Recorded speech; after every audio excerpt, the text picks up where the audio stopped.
안녕하십니까. 바로 보는 TV 옴부즈맨 성유미입니다. 지난주 연합뉴스TV에서는 내년도 예산안이 20대 정기국회 마지막 날 국회 본회의를 통과했다는 소식과 5월 겨울 들어 처음으로 미세먼지 비상저감 조치가 발령됐다는 소식 등을 신속하게 보도해드렸는데요.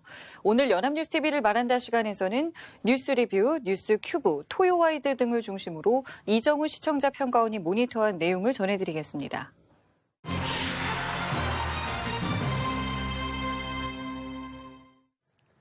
흔히 12월은 한 해를 정리하고 지난 1년을 돌아보는 달이라고 하는데 올해 국회 12월은 어떻게 될지 모르는 국회 파행이 한 달째 지속되고 있고 법무부 장관 후보자 지명으로 검찰과 국내 정치권은 새로운 국면으로 접어든 지난 한 주였습니다.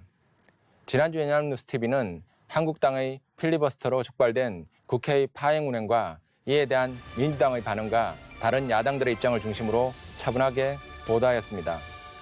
12월 2일 뉴스리뷰에서는 국회가 올해도 예산안을 법정 시한 내에 처리하지 못하면서 2015년부터 5년 연속 예산안의 법정 시한 내 처리가 무산되었다고 보도했습니다. 예산안을 처리하기 위한 국회 예결특위 활동 기간의 연장이 이루어지지 않으면서 10일 끝나는 정기국회 내 처리조차 불투명하다고 전망했습니다.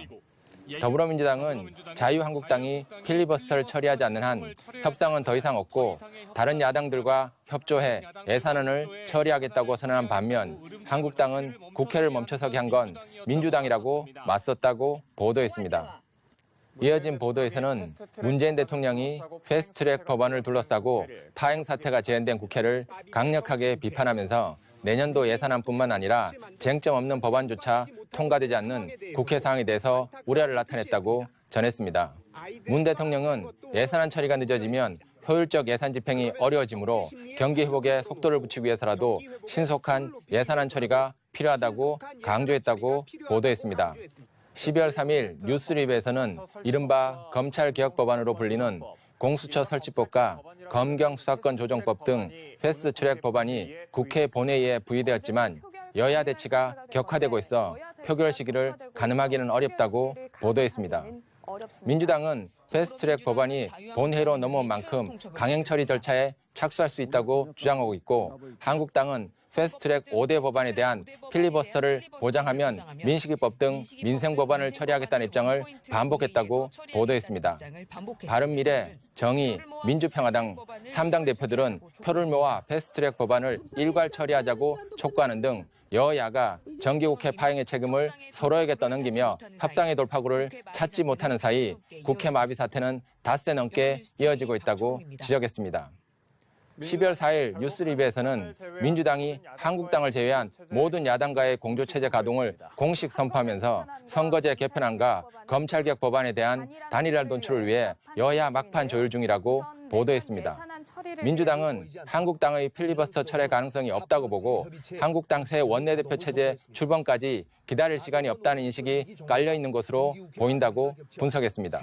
법안 처리를 위해 민주당은 한국당을 제외한 모든 정파가 수용할 만한 단일한 도출에 주력하고 있다고 설명하면서 선거제 개편안은 지역구 250석, 비례대표 50석에 연동률 50%를 적용한 안으로 합의될 가능성이 높고 공수처 설치 법안은 민주당 안에 바른미래당이 주장하는 기소심의위원회 설치를 반영하는 단일안으로 타결될 것으로 전망했습니다.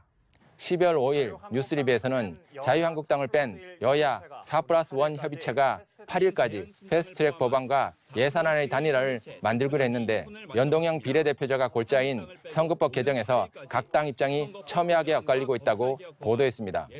현재 유력하게 검토되는 대안은 지역구 250석, 비례대표 50석 아닌데 정의당은 비례대표 선출에 적용되는 연동률을 50% 이상으로 유지할 것을 주장하고 있고 민주당은 적용 범위를 권역별로 할 것을 주장하고 있다고 전했습니다.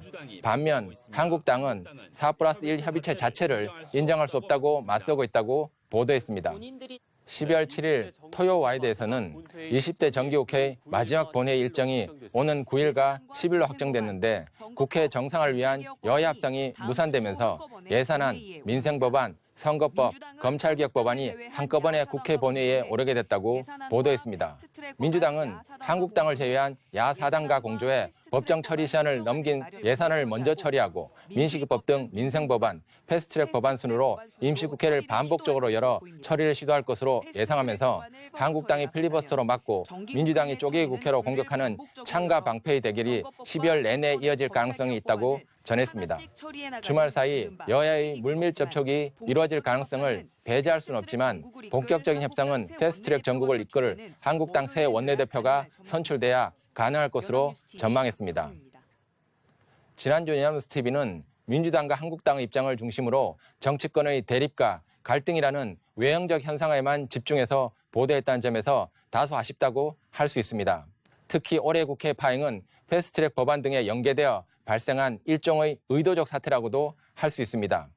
예산안을 회기 내에 처리하는 것이 법적으로 중요한 만큼 처리되지 못한 현상도 하나의 정치적 의미를 가지는 것에도 주목할 필요가 있습니다. 5년째 예산안이 법정 시한 내에 처리되지 못한 점은 짚고 넘어가야 합니다. 법으로 정해진 국회 절차나 일정 무산이 단순히 국회의원 탓으로 묘사되면서 국회에서 벌어지는 파행이 해마다 일어날 수 있는 일상적인 정책 현상으로 인식되어선 안 되기 때문입니다. 따라서 이번 사태에 연관된 정당들의 입장만을 반복적으로 나열하는 것만이 아니라 올해 벌어지고 있는 국회 파행의 원인과 이에 대한 해결 방안을 구체적으로 제시하고 적절한 사회적 논의와 관심을 이끌어낼 수 있는 보도가 필요했습니다. 지난주 연합뉴스TV에서는 더불어민주당 추미애 의원이 법무부 장관 후보자로 내정됐다는 소식과 함께 그 의미와 검찰개혁에 미칠 영향에 대해서 분석하였습니다. 12월 5일 뉴스20에서는 조국 전 장관의 사태로 공석이 된 법무부 장관에 더불어민주당 추미애 의원이 내정됐다고 보도했습니다. 청와대가 추미애 의원을 내정한 것은 사법개혁을 완수하고 검찰에 대한 견제를 강화하려는 의도일 것으로 설명했습니다. 판사 출신인 추 내정자는 5선으로 민주당 대표까지 역임했는데 정치력과 함께 강한 돌파력을 가졌다고 평가하면서 검찰에 대한 감찰권과 인사권을 적극적으로 행사할 것이라고 전망했습니다. 12월 5일 뉴스큐브에서는 현장 연결을 통해 법무부 장관 후보로 지명된 더불어민주당 추미애 의원이 소감을 전하며 검찰개혁에 대한 추 후보자의 생각을 전했습니다. 추미애 법무부 장관 내정자는 사법개혁과 검찰개혁은 시대적 요구이고 국민들은 인권과 민생 중심의 법무행정을 간절히 원하고 있다고 주장하면서 장관 지명은 시대적 요구와 국민적 열망을 함께 풀어가자는 대통령의 제안으로 생각된다고 설명했습니다.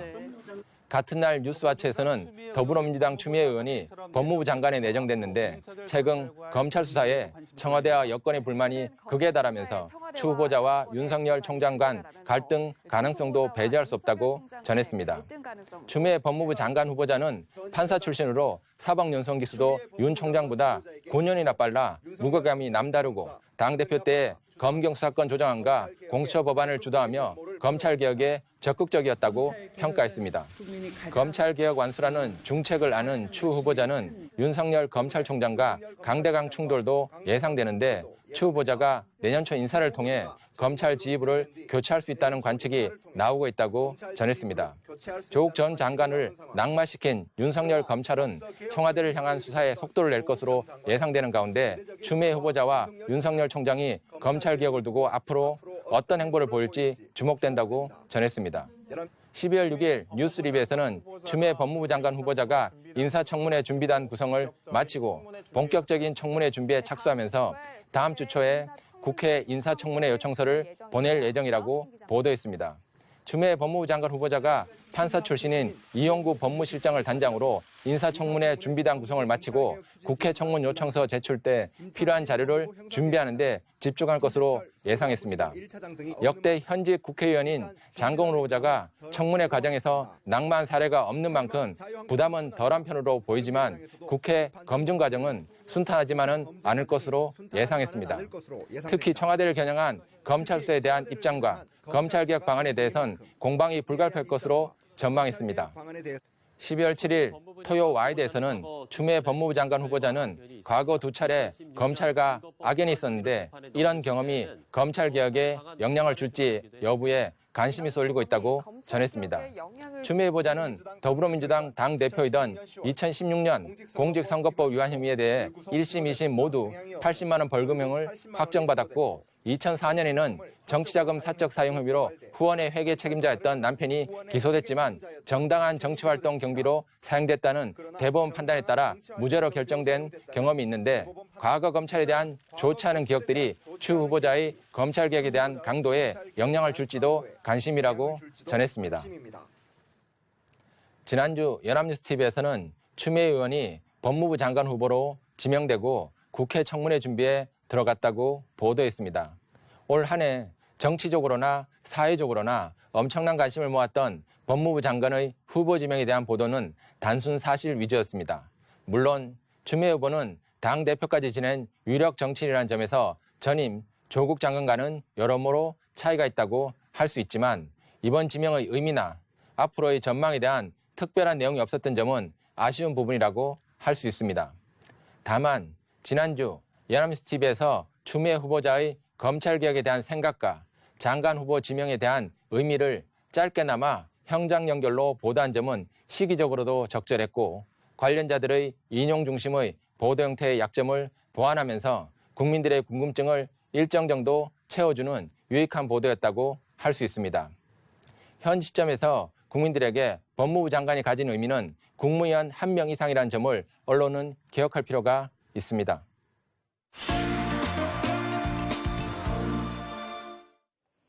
이번 순서는 주말에 방영되는 제작 프로그램을 대학생의 시선으로 분석하고 평가한 내용을 들어보는 캠퍼스TV 리포트 시간입니다.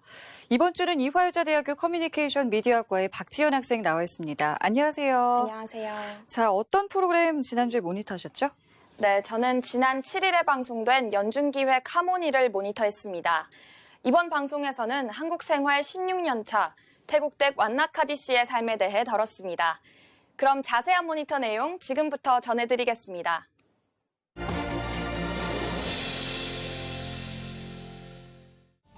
방송은 전라북도 전주의 한 시장에서 시작합니다. 오늘의 주인공 완나카디 씨가 중학생 딸과 함께 장사할 준비를 하는데요. 때맞춰 완나카디 씨와 2년 동안 함께 호흡을 맞추고 전주 남부시장에서는 일주일에 2번 야시장이 열린다고 합니다. 전주에 여러 번 여행을 갔었는데 야시장이 있다는 건 처음 알게 된 사실이라 흥미로웠습니다.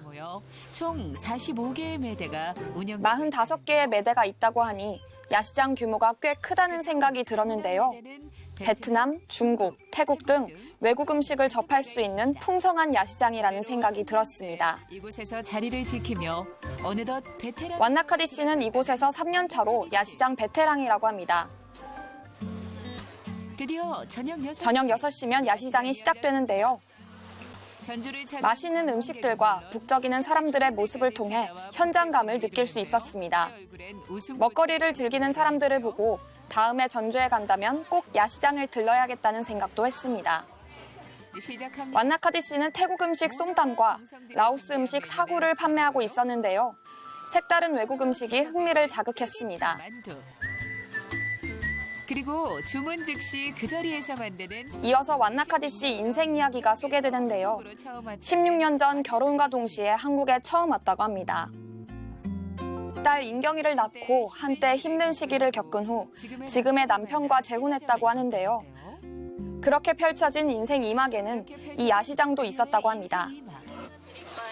완나카디 씨 매대에 부모님이 라오스 분인 손님이 찾아왔는데요. 그래서 여기 꼭 와야 된다고. 라오스에서 주로 먹는 사구를 먹으며 맛있다고 하는 걸 보니 완나카디 씨가 정말 정성 들여 음식을 만든다는 생각이 들었습니다. 겉은 감자떡 같은데 안에는 약간 땅콩도 많이 들어있어서 고소하고. 그래서 그런지 라오스 손님들이 많이 찾는다고 합니다. 네, 라오스는 더 알아요. 손님들을 대하는 완나카디 씨의 표정도 행복해 보였습니다. 비슷해요. 태국 사람인 그녀가 라오스 음식을 파는 것에 대해 제작진이 묻자 원래는 라오스인 동업자가 있었는데 그만두게 되어 메뉴를 혼자 이어서 하게 됐다고 합니다. 동업자의 빈자리를 딸 인경이가 메꿔주고 있었는데요. 한창 놀고 싶을 나이에 엄마의 장사를 도와주는 모습이 기특해 보였습니다. 포장해드릴까요? 딸이 고맙기도 하고 미안하기도 한지 완나카디 씨는 인경이에게 난로를 갖다 주었는데요. 혹시나 감기에 걸릴까 싶어 이마저도 엄마와 나누려는 인경이의 모습을 통해 모녀의 사랑을 느낄 수 있었습니다. 난로를 회전으로 바꿔뒀습니다. 만두까지 완판하고 나니 밤은 어둑해지고 누군가 모녀를 찾아왔습니다. 이때 누군가 모녀를 찾아왔습니다. 바로 남편 정섭 씨인데요. 매대 정리를 도와주러 왔다고 합니다. 정리하시는 거 도와주고 있어요. 사실 정섭 씨는 완나카디 씨가 장사하는 것을 그다지 내키지 않아 한다고 합니다.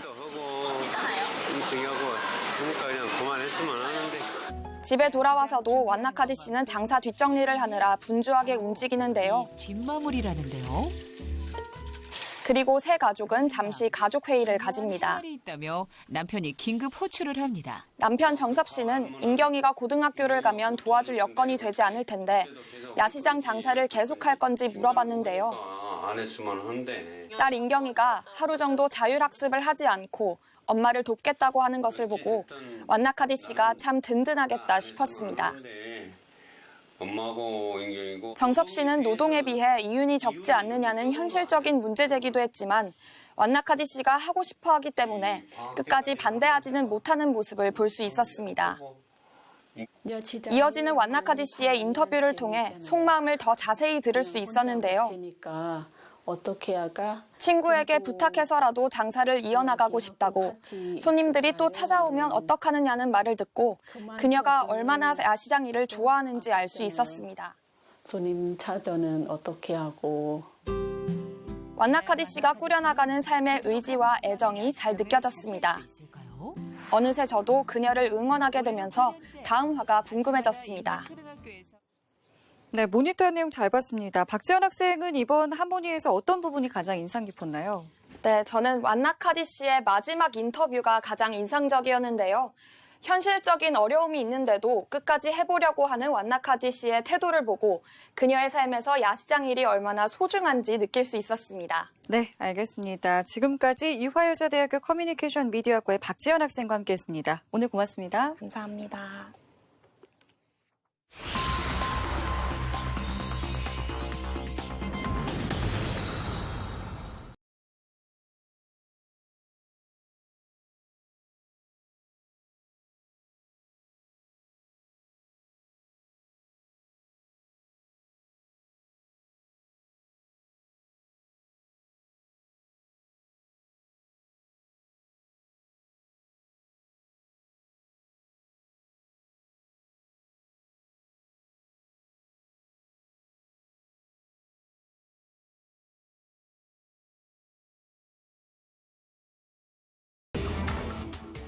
여객자동차 운수사업법 개정안, 일명 타다금지법을 둘러싼 논란이 뜨겁습니다.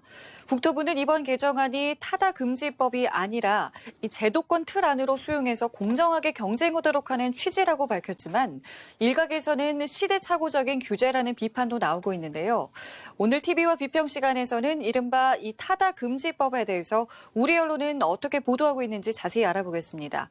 동아방송예술대 방송보도제작과의 정은희 교수 나오셨습니다. 안녕하세요. 안녕하십니까. 자, 이 타다금지법이 현실화되면 2021년 하반기부터는 불법이 됩니다. 네. 일단은 정치권의 반응에 대해서 보수진보 언론에서는 어떻게 다루고 있는지부터 짚어볼까요? 네. 타다가 2018년 10월 8일 정식 서비스를 시작한 후 가장 큰 난관에 봉착을 했습니다. 타다 금지법 때문인데요. 현행 타다 영업은 금지하고 대신 택시 면허를 사서 영업하도록 하는 것이 이 법의 골자입니다. 아직은 타다를 보실 수 있지만 이 타다 금지법이 현실화되면 말씀하신 대로 2021년 하반기부터 불법이 됩니다.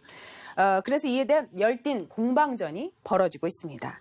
지난 6일 자동차 대여 사업자의 사업용 자동차를 임차한 자에게 운전자를 알선해선 안 된다는 내용의 여객 자동차 운수사업법 개정안이 국회 국토교통위원회를 통과했습니다.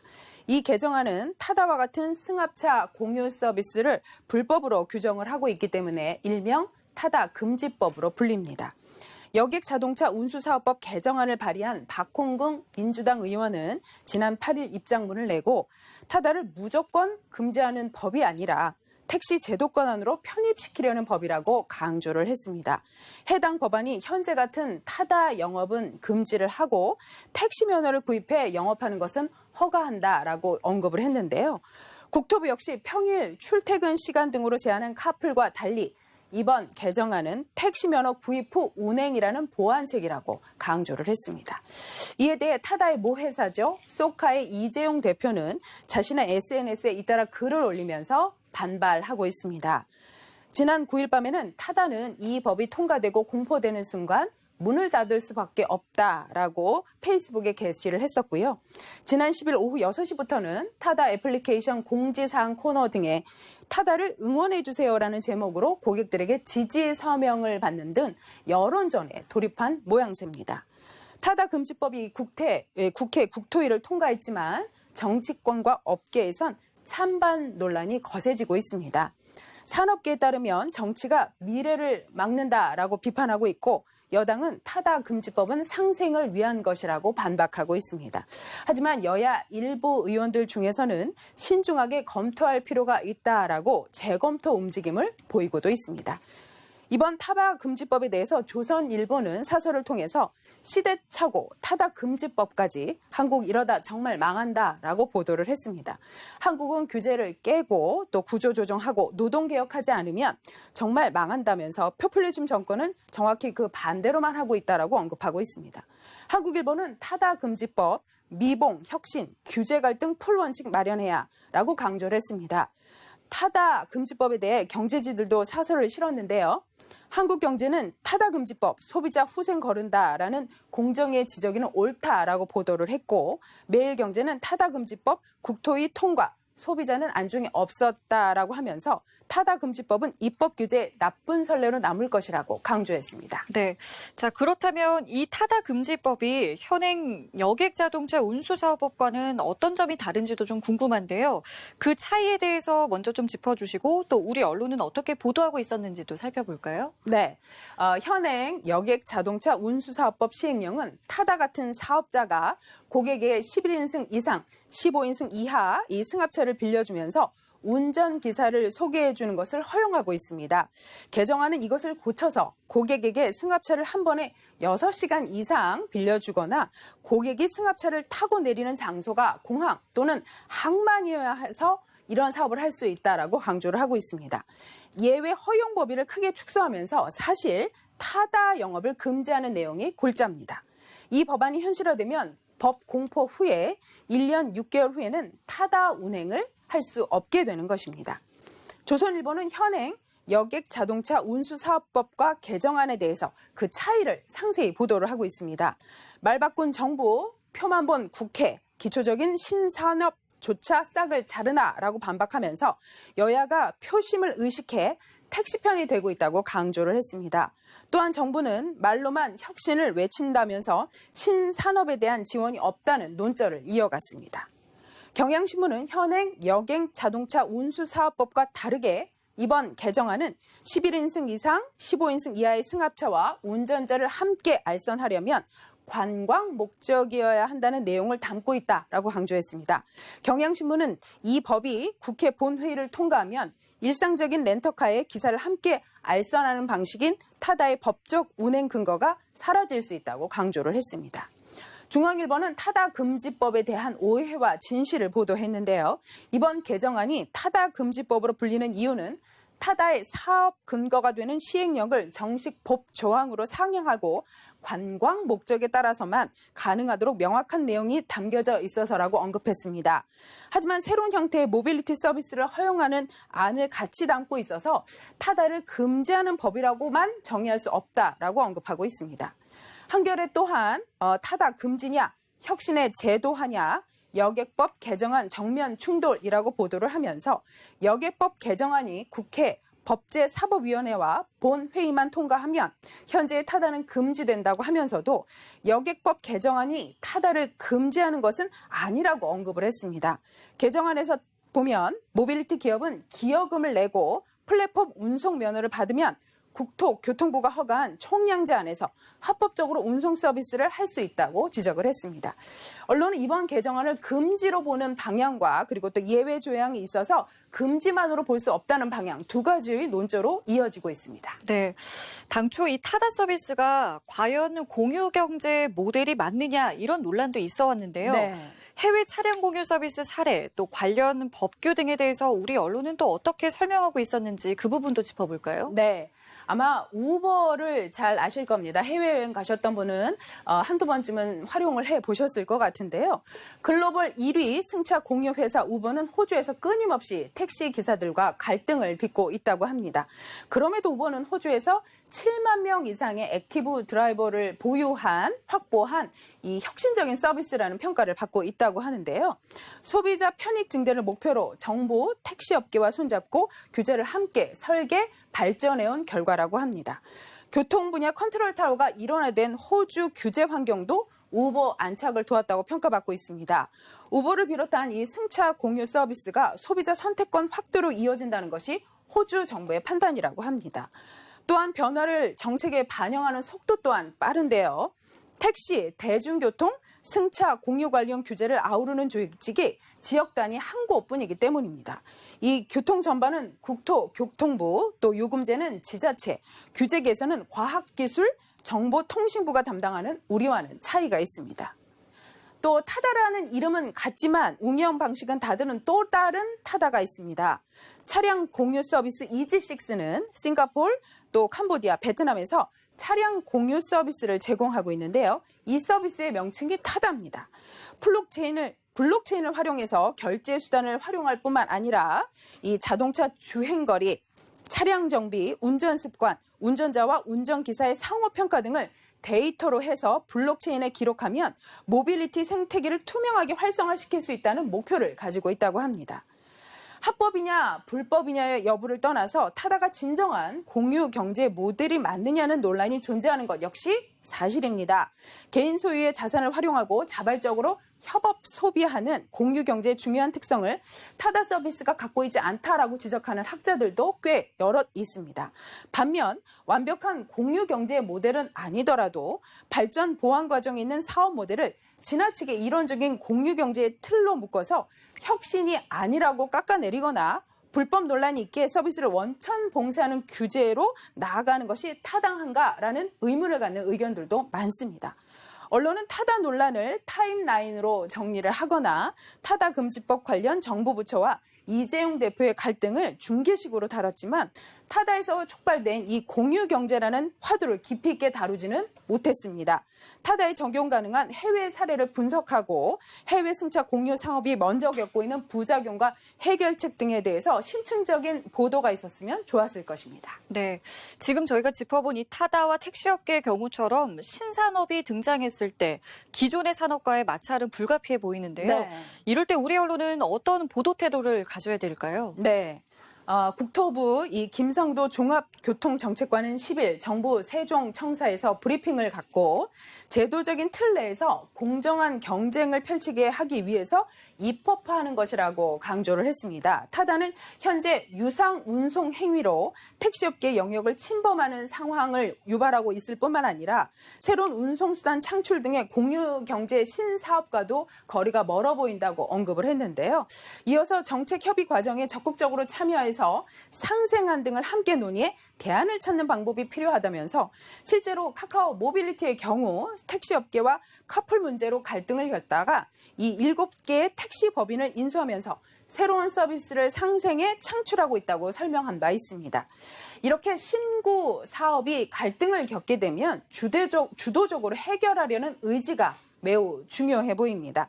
택시와 타다의 갈등은 고스란히 시민들의 피해로 이어질 수 있습니다. 정부가 중심축을 잡고 두 업계의 상생을 위해서 관련자들이 머리를 맞대고 상생하는 방법을 생각해 내야 할 텐데요.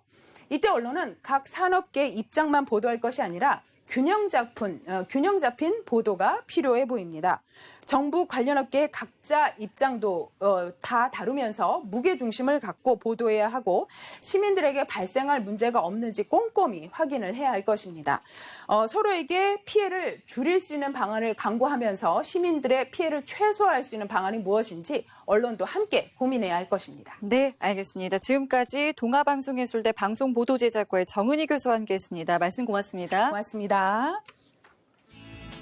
옴부즈맨 제작진은 시청자 여러분의 다양하고 소중한 의견을 기다립니다. 방송을 보고 느낀 소감을 연합뉴스TV 홈페이지 시청자 게시판이나 SNS로 보내주시기 바랍니다. 저희는 다음 주에 다시 찾아뵙겠습니다. 시청자 여러분 고맙습니다.